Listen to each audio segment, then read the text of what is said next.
So before I start this test, you'll notice that I've got the installation in the off position. Now I've switched it off by the external double pole switch, and it's also off in the double pole switch in the consumer unit. I'm going to have to remove any parallel paths to earth.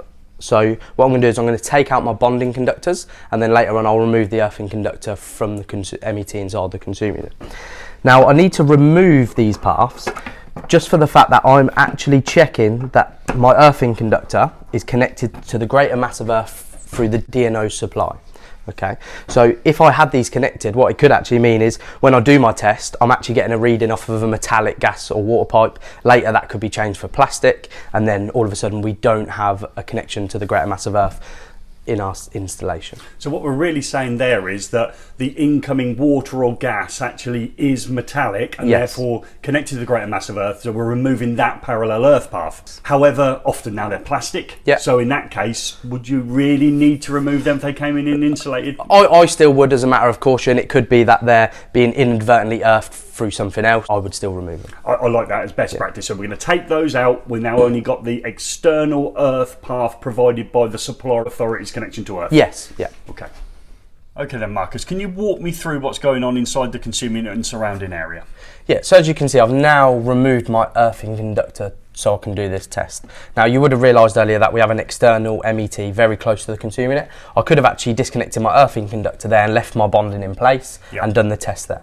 However, we know often in the real world, the actual earth bar within the consumer unit is effectively the MET. And a lot of times we're taking out this, in this case, 16mm earthing conductor from this point. So that's what we're doing it on this test. Correct. Now, the installation itself, is it live because you've just whipped the earth out? No, so it's actually still in the off position. And what I'll do is I'll switch on my external double pole switch just before I carry out the test. And I can also see that the circuit breakers and RCCBs are also in the off position. What's the thinking behind that? So, good question, Gaz. So, because we have removed our earthing conductor, if I had these circuits livened up and there was a fault to earth, we wouldn't have that earth fault loop path, and then we wouldn't have ADS in place. Good thinking. So, for safety reasons, we're completely off. So, where are we going to turn the installation on from in order to carry out this test? So, I'm not going to turn it on inside the consumer unit. I'm actually going to turn it on at the external double pole switch. So now the top of this double pole switch, the incoming tails are actually live now. And that's the only part of the consumer that is live? It is, yes. And we're now required to set up our test instrument. We've got our leads in the appropriate positions in the top, we've shown many times. What scale are you going to set it to? So I'm going to set it to my earth fault loop impedance tester, and I'm going to go between line and protective earth. Now you'll notice with the mega testers, it automatically starts you on a 3 lead low.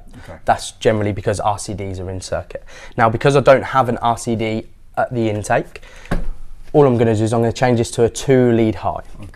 Now, we've got to be thinking about the earthing arrangement we had in place and etc, etc. However, this training rig here is not the origin of the installation. We might find this reading here is higher than the one set by the earthing arrangement. We might have said to the students, presume the earthing arrangement is TNS, and they have to suggest whether it's in or out, or TNCS. It's actually mocked up to be a TNCS. Do you agree? Yes, it is, yeah. Are we expecting this reading to fall below the maximum value allowed?